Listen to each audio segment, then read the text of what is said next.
ఈరోజు మనం ఒక కథ చెప్తున్నాము.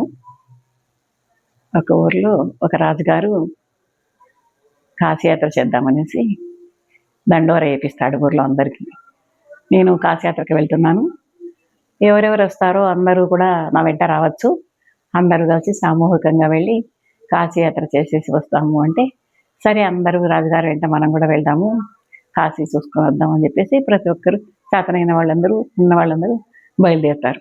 వాళ్ళ వాళ్ళ సామాన్లు వాళ్ళు చంకలో పెట్టుకొని, ఆ కాలంలో ఏవి ఉండవు కదా, రాజుగారు అంటే కొంచెం మీద గుర్రం మీదన అలా వెళ్తారు, మిగతా వాళ్ళంతా నడుచుకునే వెళ్తూ ఉంటారు అక్కడక్కడ బస చేసుకుంటూ. సరే అలా వెళ్తూ ఉన్నప్పుడు వెళ్తూ వెళ్తూ ఉంటే ఒక ఒక చాలా పేదవాడు వచ్చి, బట్టలన్నీ చినిగిపోయి ఉంటాయి, ఒళ్ళు మీద బట్టలే ఉండవు, చలికి వణుకుతూ ఉంటాడు. వణుకుతూ ఉంటే ఏదన్నా నాకు ఏదన్నా ఒక వస్త్రం దానం చేయండి అని అందరినీ అడుగుతారు. ఎవరు అతన్ని పట్టించుకోకుండా అందరూ వెళ్ళిపోతారు. కానీ ఒక పేద రైతు మాత్రము తనకు బట్టలు ఉండవు, ఒక జతే తెచ్చుకుంటాడు, తనకు కాక కట్టుకున్నవి కాక ఒక జత తెచ్చుకుంటాడు.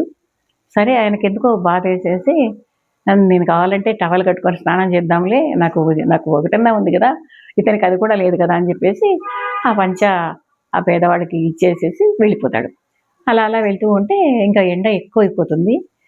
ఎండ తట్టుకోలేకుండా ఎండ ఉంటుంది, కానీ వీళ్ళు ఎంత జనం ఉన్నారో వాళ్ళందరి పైన ఒక పైన మేఘం వస్తూ ఉంటుంది, వీళ్ళ వెంట మేఘం వస్తూ ఉంటుంది. ఎదురుగా ఒక ముని సాధువు వస్తూ ఉంటాడు. వస్తూ ఉంటే ఈ జనం అంతా వస్తున్నారు, ఎక్కడి నుంచి వస్తున్నారని చూస్తూ ఉంటే కింద జనం వస్తుంటారు, ఆకాశంలో మేఘం వస్తూ ఉంటుంది వీళ్ళ వెంట. అతనికి ఆశ్చర్యం అవుతుంది, మీరు ఎవరో పుణ్యాత్ములు ఉన్నారు మీలో, అందుకే మీరు వస్తూ ఉంటే మీ వెంట మేఘం వస్తుంది అంటే, అయితే నేనే ఆ పుణ్యాత్ముడిని అని అందరూ అంటారు. అంటే ఇప్పుడే తెలిసిపోతుంది మీలో ఎవరో పుణ్యాత్ములు అని చెప్పేసి చెప్తే, మీరు పక్కకు రండి, పక్కకు వస్తే మేఘం పక్కకు వస్తే కనుక అది వాళ్ళే అనేసి, అంటే రాజు నేనే కదా ప్రజలకు అందరికీ పరిపాలిస్తున్నాను, అందరికీ అన్ని సౌకర్యాలు చూస్తున్నాను కాబట్టి నేనే పుణ్యాత్ముడిని అంటే, సరే రాజుగారు రండి రాజా అంటారు. రాజు పక్కకు వస్తాడు, ఆ మేఘం రాదు అక్కడే ఉంటుంది. మళ్ళీ మంత్రి గారు వస్తారు, సేనాధిపతి వస్తారు, అందరూ వస్తారు, ఒకరొకరు వస్తుంటారు, కానీ ఆ మేఘము అక్కడే నిలబడుకుంటుంది, వీళ్ళు కదలలేదు కాబట్టి మేఘము మొత్తం అందరూ వచ్చేస్తారు, గుంపు గుంపు వచ్చేస్తారు. లాస్ట్కు ఈ చాలా పేదవాడు మాత్రము ఉంటాడు. వాడేం చేసింటాడు, వాడికే లేదు తినడానికి, వాడేం చేసింటాడని అందరూ అనుకుంటారు. కానీ అతడు లాస్ట్లో నిలబడిపోతాడు.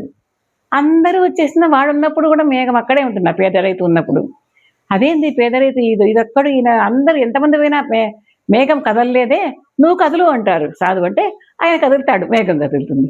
అందరూ ఆశ్చర్యపోతారు, ఎందుకు కదులుతుంది, మేము ఇంతమంది ఉన్నాము, మేము అది దానం చేసినాము, మేము ఇది దానం చేసినాము, కదలలేదే, ఇప్పుడు ఇంత పేదవాడు వాడికే తినడానికి లేదు, వాడేం దానం చేసినాడు అంటే, మీరంతా ఉన్న దాంట్లో కొంత దానం చేసినారు, తనకేమీ లేకున్నా కూడా ఆ ఉన్న ఒక్క వస్త్రం కూడా ఎంతో విశాల హృదయంతో మీరందరూ చూస్తూ కూడా వెళ్ళిపోయినారు, మీ దగ్గర దండిగానే ఉన్నాయి, కానీ మీకు ఇవ్వాలనే మనసు రాలేదు. అతని దగ్గర ఉన్న ఆ ఒక్క వస్త్రము కూడా నాకు ఉన్నది, నాకు దేవుడికి వేసుకోవడానికి ఒకటన్నా ఉంది కదా నా ఒళ్ళి మీద, అతనికి అది కూడా లేదన్న విశాల హృదయంతో ఆ ఉన్న ఒక్క వస్త్రము అతనికి ఇచ్చేసినాడు.